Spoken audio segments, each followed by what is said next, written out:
Subscribe now and press the bell icon. Never miss an update. Hello students, আমি আৰম্ভ কৰিছিলো complex number জটিল সংখ্যা যেটো আমি অলৰেডি লাষ্ট ক্লাছত আমি আৰম্ভ কৰিছিলো কি মডুলাস এণ্ড কনজুগেট আৰু তাৰ পিছত ক্লাছটো কৰিলো আমি আৰ্গুমেন্ট বা এমপ্লিচিউড তো আৰ্গুমেন্ট আছিল কি এটা এংগেল আৰ্গুমেন্ট আছিল এংগেল অলপ ৰিপিট কৰিছো x axis or real axis এটো x axis real axis এটো হৈছে imaginary axis তো এটা পয়েন্ট আমি লৈছিলো z = x + i y এটা পয়েন্ট লৈছিলো x y এই যেটো op যেটো হয় op এই op লাইনটোৱে x axis মানে real axis ৰ লগত যেটো এংগেল কৰিছিল সেই এংগেলটোক আমি কৈছিলো argument of this complex number argument তো এটো আমাৰ লাষ্ট ক্লাছত কোৱা হৈছে তো তোমালোকে যদি নতুনকৈ চাই আছা আগৰ ভিডিওটো চাই লোৱাৰ ডেসক্ৰিপচনত দিয়া আছে লিংকবোৰ দিয়া আছে ডেসক্ৰিপচনত যোৱা লিংক দিয়া আছে লেকচাৰ 1 লেকচাৰ 2 লেকচাৰ 3 কৈ লিখা আছে তোমালোকে লেকচাৰ এটা ক্লিয়াৰ কৰি আহি তাৰ পিছত এইটো ভিডিও চোৱা ঠিক আছে আৰু যদি চেনেলত নতুন আছে তোমালোকে সাবস্ক্ৰাইব কৰি লবা যাতে নেক্সট ভিডিও আহাৰ লগে লগে তোমালোকৰ মোবাইলত নোটিফিকেশন আহে যাতে তোমালোকে গম পোৱা যে আমি এটা ভিডিও আপলোড কৰিছো তোমালোকে চাব লাগিব হ'ব তো সাবস্ক্ৰাইব কৰি লবা তো আমি আৰম্ভ কৰো আজি আৰম্ভ কৰিম polar representation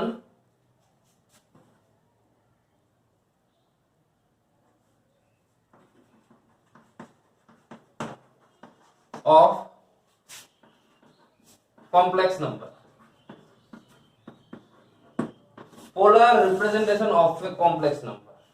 এটা আমি আৰম্ভ কৰিম তো polar representation অসমীয়াত কয় ধ্ৰুৱীয় আকাৰ এটা জটিল সংখ্যাৰ ধ্ৰুৱীয় আকাৰ বুজায় তো পোলাৰ ৰিপ্ৰেজেন্টেশন মানে কি ফাৰ্স্ট তোমালোকে এটো বুজি লোৱা আচ্ছা চাবা আমি যে লিখো z = x + i y x + i y এটা x আৰু y মিলি আমাৰ বিন্দু দিছিল এটা পয়েন্ট আছিল xy পয়েন্ট আৰু যদি xy পয়েন্ট হয় এই xy পয়েন্টটো আমি কৰিছিলো কি x এক্সিস ড্ৰ কৰিছো y এক্সিস ড্ৰ কৰি পয়েন্টটো আমি উলাইছিলো xy পয়েন্ট এটো আমি xy পয়েন্ট উলাইছো তো এইটো যেটো পদ্ধতি এই মেথডক কোৱা হয় কাৰ্টেজিয়ান মেথড কাৰ্টেজিয়ান ঠিক আছে Cartesian x axis y axis এবিলাক কাৰ্টেজিয়ান অক্ষ বুলি কয় তো এইটো কোৱা হয় কিন্তু আমি কৰিম এবাৰে পোলাৰ ৰিপ্ৰেজেন্টেশন এটা পোলাৰ ফৰ্মলৈ যাম তো পোলাৰ ফৰ্ম মানে বুজায় এবা বুজায় r, θ এইটো কোৱা হয় পোলাৰ ফৰ্ম r আৰু θ এটা r মানে কি আৰু θ মানে কি বুজি লোৱা r মানে হৈছে মডুলাস r মানে হৈছে modulus of the complex number modulus তোমালোকে পাইছিলা mod z এটো কোৱা হ'ব r আৰু থিটা মানে হৈছে আৰ্গুমেন্ট অফ z তো এটা কমপ্লেক্স নাম্বাৰক যেতিয়া আমি মডুলাস আৰু আৰ্গুমেন্টৰ এই দুটাৰ হেল্প লৈ যদি আমি এক্সপ্ৰেস কৰিম তেতিয়া তাক কোৱা হ'ব পোলাৰ ৰিপ্ৰেজেন্টেশন আসলতে পোলাৰ ৰিপ্ৰেজেন্টেশনে কি বুঝায় যদি তোমাক এটা ধৰা পয়েন্ট দিয়া আছে সাপোজ তোমাক এটা পয়েন্ট দিছে এটা এই পয়েন্টৰ পৰা অৰিজিনৰ পৰা ডিসটেন্স সাপোজ দিয়া আছে তোমাক r ডিসটেন্স দিয়া আছে ডিসটেন্স দিয়া আছে আৰু এংগেল দিয়া আছে এংগেলটো কেনেকুৱা পজিটিভ ডাইৰেকশন অফ x এক্সিসৰ লগত যেটো এংগেল সেই এংগেলটো সাপোজ দিয়া আছে এংগেল আৰু যদি তোমাক ডিসটেন্সটো দিয়া থাকে তেতিয়া এই দুটা ইউজ কৰি তোমালোকে এই পয়েন্টটো উলিয়াব পাৰিবা এই দুটা ইউজ কৰি যে r আৰু এংগেল ডিসটেন্স আৰু এংগেল ইউজ কৰি এই পয়েন্টৰ কোঅৰ্ডিনেটটো উলিয়াব পাৰিবা মানে ক'ত আছে তো সেই হিচাপত এই পয়েন্টৰ কোঅৰ্ডিনেটটো লিখবা r, θ এটা তোমাক যদি দিও যে 1,45 ডিগ্ৰী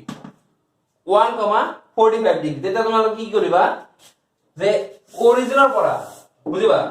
অৰিজিনৰ পৰা ইয়াতে অৰিজিন এটো অৰিজিনৰ পৰা 1 ইউনিট ডিসটেন্স যাবা 1 unit distance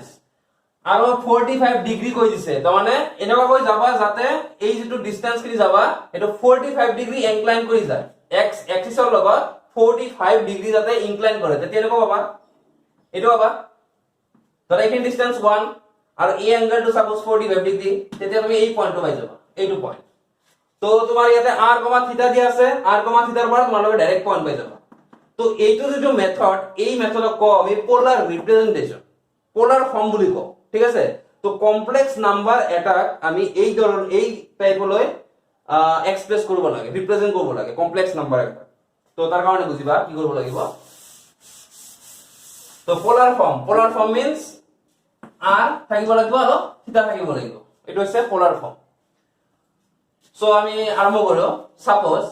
z equal to x plus I y be any complex number then it represents a point on the eigenplan ইয়াতে হ'ব xy suppose this point is p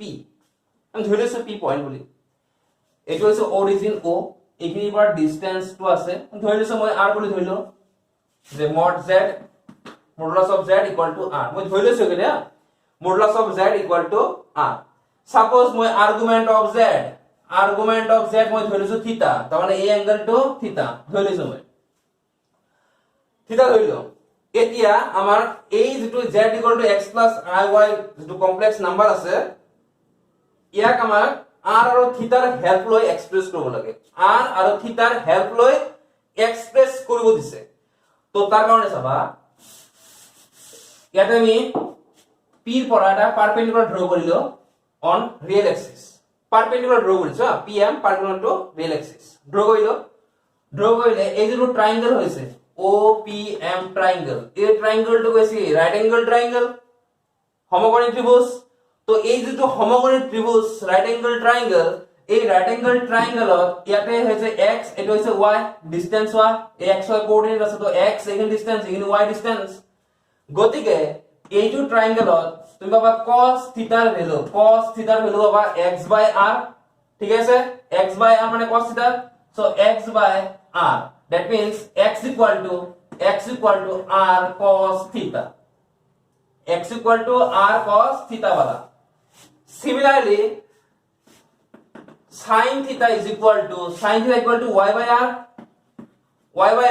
that means y equal to r sin theta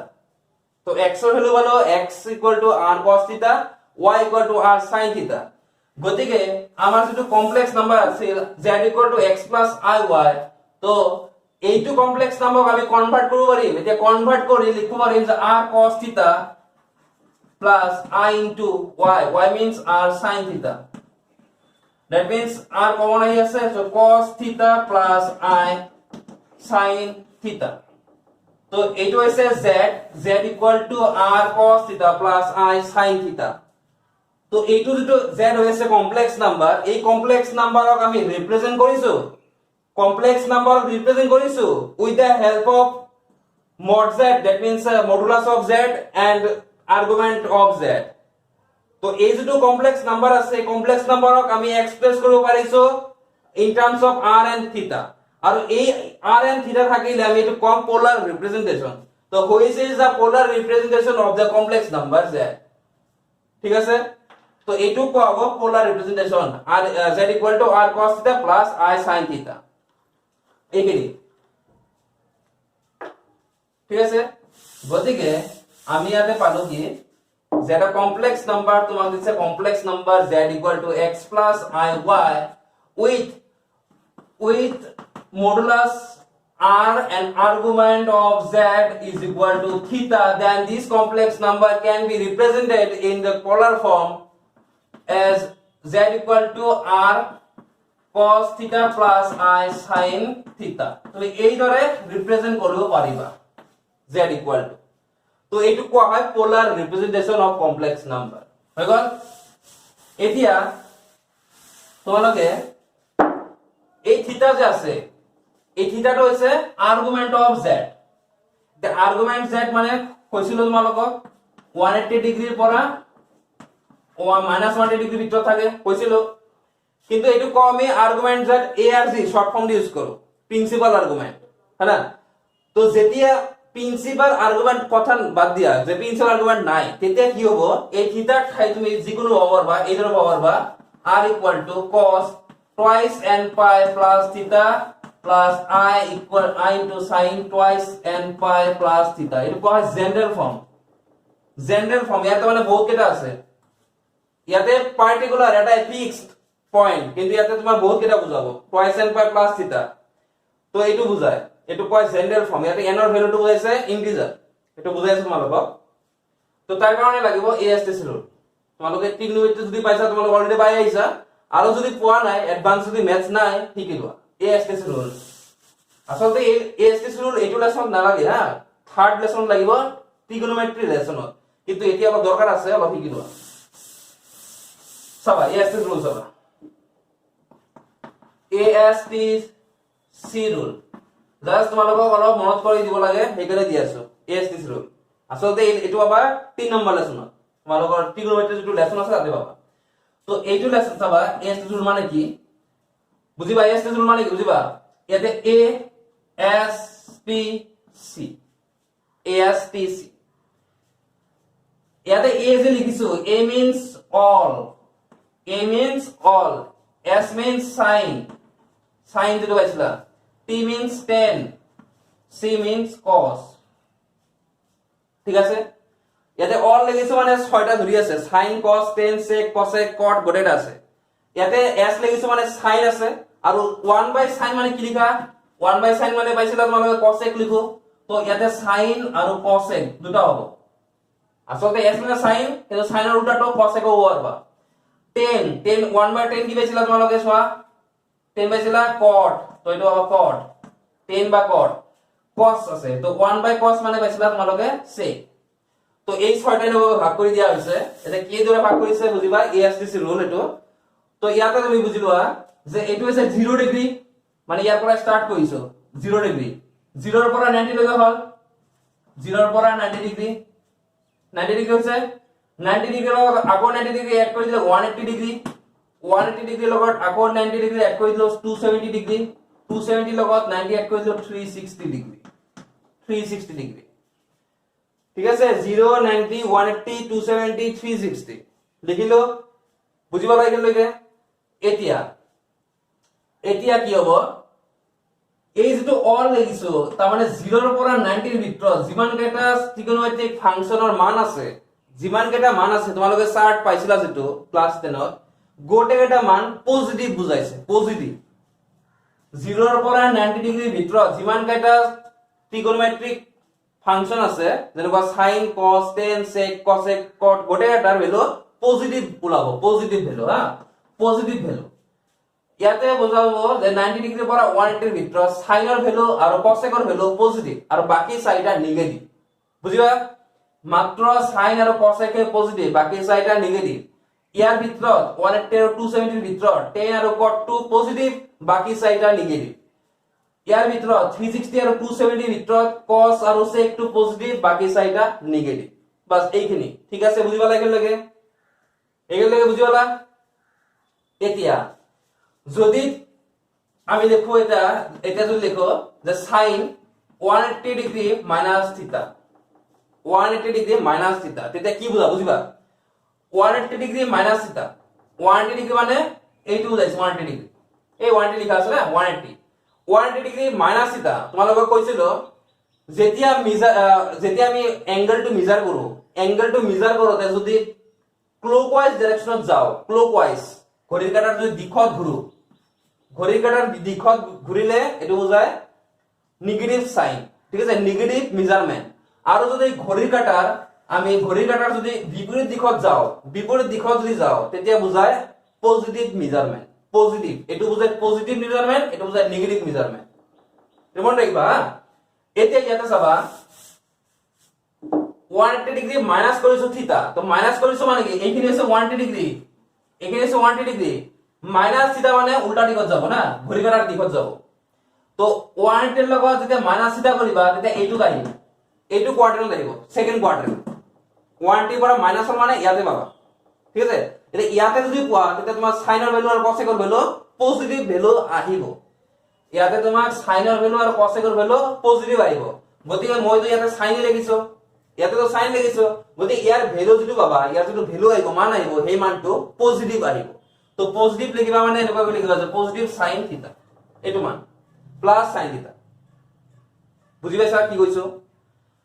তোমাৰ ইয়াতে তোমাক চাব লাগে যে 180 minus থিটা কোনটো কোৱাড্ৰেন্ট সেকেন্ড কোৱাড্ৰেন্ট তো সেকেন্ড কোৱাড্ৰেন্ট হলে সাইনৰ ভ্যালুটো পজিটিভ হয় ইয়াতে লিখা আছে সাইন কোসেক তো সাইনৰ ভ্যালুটো পজিটিভ লিখিবা তোমাক ধৰা কৈ দিলো যে tan 180 ডিগ্ৰী মাইনাছ থিটা তেতিয়া তুমি কি কবা যে 180 ডিগ্ৰী মাইনাছ থিটা ক'ত আছে সেকেন্ড কোৱাড্ৰেন্টত আছে ফাৰ্স্ট তুমি এইটো চালা যে 180 ডিগ্ৰী মাইনাছ থিটা সেকেন্ড কোৱাড্ৰেন্টত আছে বুজি পালো সেকেন্ড কোৱাড্ৰেন্টত সাইন আৰু কোসেকটো পজিটিভ হয় বাকি কেইটা নেগেটিভ হয় গতিকে যেহেতু tan আছে তো নেগেটিভ পাবা -tan থিটা এইটো ঠিক আছে তো এইদৰে তোমালোকে এইবিলাক চেঞ্জ কৰিব পাৰিবা মানে sin 180 ডিগ্ৰী মাইনাছ থিটা ভ্যালু sin থিটা tan 180 মাইনাছ থিটা ইকুৱেল টু -tan থিটা এইবিলাক তোমালোকে ইউজ কৰিব পাৰিবা এতিয়া চাবা ধৰা তোমাক ক'লো যে cos 360 ডিগ্ৰী মাইনাছ থিটা কিমান হ'ব 360 ডিগ্ৰী মানে ফুল এটা ৰাউন্ড কৰিয়া ফুল ৰাউন্ড 360 ডিগ্ৰী এটো ফুল ৰাউন্ড হৈ আছে 360 ৰ পৰা কি কৈছে মাইনাছ থিটা কৰিছো তো মাইনাছ কৰিছো মানে উল্টা কৈ আহা ইয়াতে আহিব ফোর্থ কোয়াড্রেন্ট তো ফোর্থ কোয়াড্রেন্ট যদি হয় কি লিখিছো ইয়াতে cos পজিটিভ তো ইয়াতে তো cos এ লেখা আছে তো পজিটিভ ভ্যালু আহিব cos থিটা বুঝি পাইছা না এই ধরে তুমি যিকোনো লিও পারবা তোমাক যদি কও যে sin যদি কও যে 180 ডিগ্রি প্লাস থিটা কিমান 180 ডিগ্রি প্লাস থিটা তো এইখিনি তো 180 ডিগ্রি হল তার লগত প্লাস থিটা করি প্লাস টা মানে সেম ডাইরেকশন যাব প্লাস কৰিছো মানে কি তোমার এন্টি ক্লকওয়াইজ ডাইরেকশনত যাব এন্টি ক্লকওয়াইজ ডাইরেকশন গলে 10 বাবা থার্ড কোয়াড্রেন্ট তো থার্ড কোয়াড্রেন্ট কি হয় তোমার tan 2 হয় পজিটিভ cot 2 হয় পজিটিভ গতিকে ইয়াতে আছে sin নেগেটিভ হবে তো আমি লিখি -sin থিটা বুঝি পাইছা না এই দ্বারা তুমি যিকোনো কারণে লিখব পাৰিবা কিন্তু এটা কথা বলতে হয় এতিয়া শুনা এতিয়া এইখিনি কথা শুনা মই শর্টকাট কৈ আছো তোমালোকৰ কাৰণে যে ভাৰ্টিকেল লাইন যেটো আছে ভাৰ্টিকেল লাইন মিন্স এই যেটো লাইন ভাৰ্টিকেল লাইন ঠিক আছে উলম্ব এটো কোৱা অনুভূমিক এটো কোৱা উলম্ব ভাৰ্টিকেল উলম্ব বুলি কও তো এই ভাৰ্টিকেল লাইনৰ কাৰণে যদি সাইন থাকে তুমি লিখিবা cos আৰু যদি cos থাকে তুমি লিখিবা sin শুনিবা যদি তোমাৰ tan থাকে তুমি লিখিবা cot আৰু যদি cot থাকে লিখিবা tan যদি তোমাক ইয়াতে থাকে sec তেতে তুমি লিখিবা cosec আর cosec থাকলে লিখিবা sec বাস এইখানে তোমালোকে মনত রাখব লাগে এতিয়া চোৱা তোমাক ধৰা দিলে যে sin 90 ডিগ্ৰী মাইনাস থিটা sin 90 ডিগ্ৰী মাইনাস থিটা এটা 90 মানে কোনটো বুজাইছে 90 মানে এইটো ভাৰ্টিকেলত আহি আছে না 90 আছে ভাৰ্টিকেলত আছে 92 আছে তো ভাৰ্টিকেলত থাকিলে তুমি মনত ৰাখিবা যে চেঞ্জ হয় সাইনৰ পৰা cos লৈ পাম তো সাইনৰ পৰা পাবা cos থিটা এটা পজিটিভ না নেগেটিভ ইয়াতে পজিটিভ লিখিম না নেগেটিভ লিখিম তার কারণে তুমি সবা যে 90 ডিগ্রি মাইনাস দা কোনটো কোয়াড্রেন্ট হয় 90 মানে 80 ডিগ্রি 90 মাইনাস কইলো মানে ঘড়ি কাটা দিগত হ্যাঁ ফার্স্ট কোয়াড্রেন্ট তো ফার্স্ট কোয়াড্রেন্টত কি হয় এটো quadrant all positive means sine positive তো তুমি বাবা sin 90 degree minus theta equal to cos theta এটো ফর্মুলা তোমরা পাইছিলা ক্লাস 10 ইউজ কৰিছা sin 90 minus equal to cos theta use কৰিছা তোমালোকে তো হেতুৱে বুজাইছে এটা চাবা তোমাক ধৰা ক'লে যে tan 270 ডিগ্ৰী প্লাস থিটাৰ ভ্যালু কিমান তো ইয়াতে দিছো মই 270 ক'ত আছে চোৱা 270 আছে ভাৰ্টিকেল লাইনত এইটো 270 ভাৰ্টিকেল লাইনত আছে ভাৰ্টিকেল লাইনত থাকিলে চেঞ্জ হ'ব 10 ৰ পৰা আমি কি পাম লিখিছো মই cot পাম cot থিটা দা পজিটিভ না নেগেটিভ চেক কৰি চাও পজিটিভ না নেগেটিভ চাবা 270 ডিগ্ৰী প্লাস থিটা এটা 270 তো এইটো এই গটেখানি এইখিনি মিলাইছে 270 তো 270 লগত প্লাস থিটা মানে সেম ডাইরেকশন যোৱা এতে বাবা ফোৰ্থ কোয়াড্ৰেন্টৰ কি হয় cos 2 পজিটিভ হয় আছে ইয়াতে 10 তো 10 ৰ যেটো ভ্যালু এটো হ'ব নেগেটিভ মাইনাস cot থিটা বুজিছা তোমাক যদি cos 270 ডিগ্ৰী প্লাস থিটা কিমান cos 270 ডিগ্ৰী প্লাস থিটা মানে হ'ব cos 270 ডিগ্ৰী প্লাস থিটা তো 270 লগত প্লাস থিটা মানে ইয়াতে আহিব ইয়াতে তো cos পজিটিভ হয় গতিকে cos ৰ ভ্যালু হ'ব পজিটিভ আৰু cos তো চেঞ্জ হ'ব কাৰণ 270 আছে 270 মানে ভাৰ্টিকেল লাইনত আছে ভাৰ্টিকেল লাইনত থাকিলে cos ৰ পৰা sin পাবা এদৰে হৈ গল sin থিটা প্লাস sin থিটা তো এদৰে তোমালোকে ইয়াতে মোট 48 টা ফৰ্মুলা আছে ইয়াতে 48 টা ফৰ্মুলা এই ASTC ৰুল এইটো ৰুলৰ দ্বাৰা আমি 48 টা ফৰ্মুলাক আমি মনত ৰাখিব পাৰো ঠিক আছে 48 টোটাল 48 ফৰ্মুলা তোমালোকে এখিনি চেক কৰি চাবা যিমান পাৰা কৰি যাবা আৰু নেক্সট তোমালোকে টিউন পাই যাবা গতিকে এটা চাবা যদি কোৱা যায় sin twice sin 360 degree plus থিটা যদি থাকে sin 360 ডিগ্ৰী প্লাস থিটা তেতিয়া কি হ'ব 360 ডিগ্ৰী মানে গোটেইখিনি ঘূৰি আহা আকৌ যোৱা প্লাস কৰিছো প্লাস মানে সেম ডাইৰেকশন যোৱা তেতিয়া তুমি কি হ'ব অল পজিটিভ পাবা অল পজিটিভ মানে সাইনৰ ভ্যালুটো সাইন হ'ব থিটা হ'ব কাৰণ 360 টো ভাৰ্টিকেলত নাই এটোত আছে হয় নাই এটোত আছে হৰাইজন্টালত আছে হৰাইজন্টাল থাকিলে সেম হয় সাইন থাকিলে সাইনে হয় তো sin 360 ডিগ্ৰী প্লাস টা মানে হল sin থিটা এটা এই 360 কে আমি কও 2 পাই বুলি 360 নাম দিও আমি 2 পাই এটো কোৱা হয় ৰেডিয়ান মিটাৰ তোলে কোৱা নাই কিছুমানে পাইছা কিছুমানে কোৱা নাই 360 ডিগ্ৰী আমি কও 2 পাই এতিয়া যদি কও 4 পাই প্লাস এটা কি হ'ব 4 পাই প্লাস এটা তো 4 পাই প্লাস এটা মানে বুজাইছে যে এই ইয়াৰ পৰা স্টাৰ্ট কৰি দুটা রাউন্ড ঘোরা 360 কই দুইবার ঘোরা 4 পাই মানে 2 পাই এর দুগুণ মানে 2 পাই কই মানে 360 কই দুইবার ঘুরি আহি আকৌ তুমি ফার্স্টত যোৱা তেতিয়া তোমাৰ কি হ'ব এটো পাবা ফার্স্ট কোয়াড্রেন্ট মানে এটো পাবা তুমি sin থিটাই পাবা গতিকে কি হৈ আছে ইয়াতে তুমি টুৱাইস পাই প্লাস দিলে sin থিটাই হয় 4 পাই দিলেও sin থিটাই হয় তুমি যাতে যদি 6 পাই দিয়া তবে sin পাই পাবা sin থিটাই পাবা তার মানে কি হইছে 2 4 6 8 মানে যুগ্ম সংখ্যা তার মানে টুৱাইস n পাই দিলে এটো sin থিটা বুজায় তো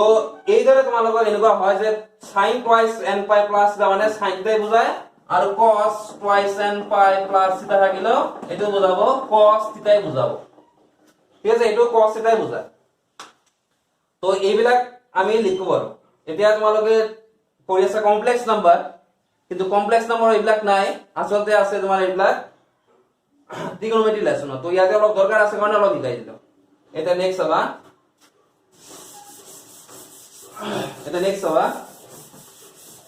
আমি কৰি আছিলো পোলাৰ ফৰ্ম তো খাবা যদি ফার্স্ট কোয়াড্রেন্ট থাকে যদি একটা কমপ্লেক্স নাম্বার ফার্স্ট কোয়াড্রেন্ট থাকে ফার্স্ট কোয়াড্রেন্ট মই দিছিল ফার্স্ট কোয়াড্রেন্ট থাকিলে আর্গুমেন্ট of z আছিল ডাইরেক্ট আলফা আছে না ডাইরেক্ট আলফা আছে নাম্বার 2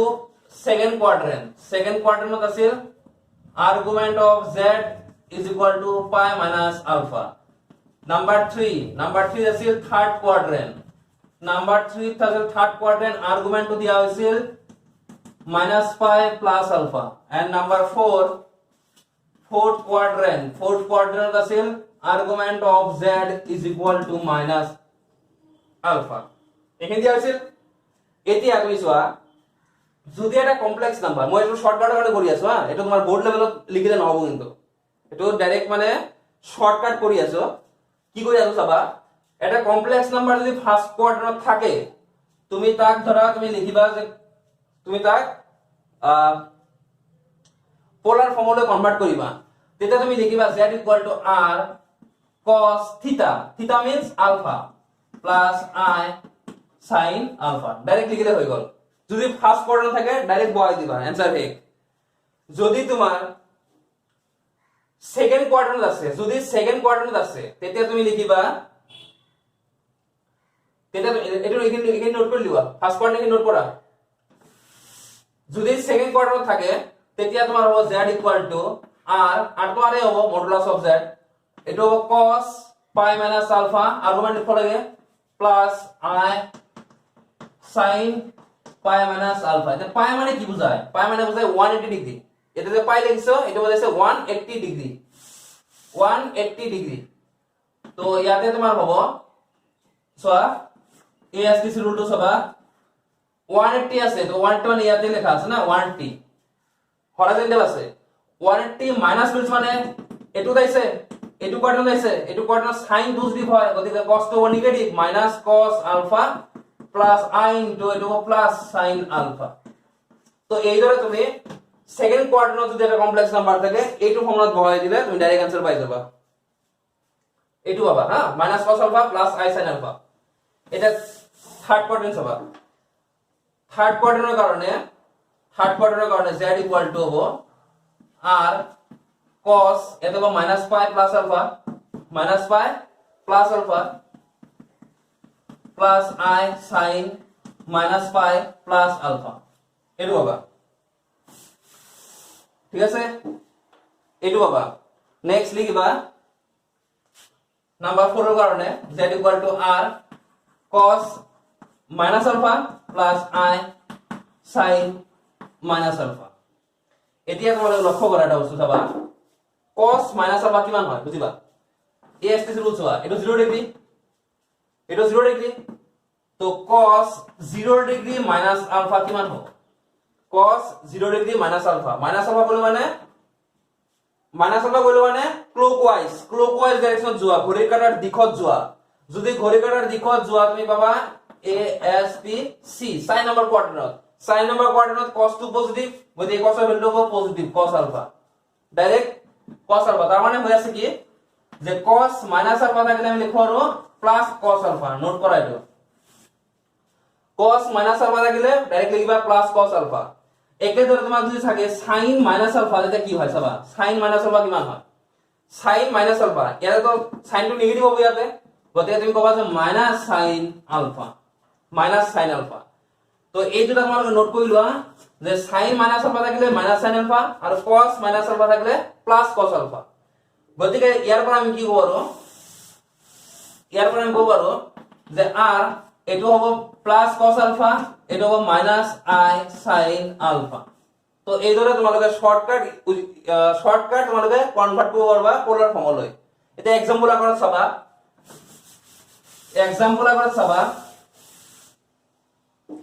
সাপোজ তোমাক দিল যে 1 মাইনাস i বুঝিবা 1 মাইনাস i দিয়া হৈছে ফার্স্ট তুমি বুঝিবা মডুলাস √2 হ'ব 1 স্কয়ার প্লাস 1 স্কয়ার √2 আই গল r পাই গল না নাই এটা হল r means √2 r হৈ গল এতিয়া আমি উলিয়াম আলফা টো কেনেকৈ উলিয়াম কৈছিল তোমালোকক tan alpha equal to b by a হ্যাঁ y by x তো এটা 1 by 1 that means 1 আর 1 মানে কিমান ডিগ্রি হয় 1045 ডিগ্রি হয় 1045 ডিগ্রি বা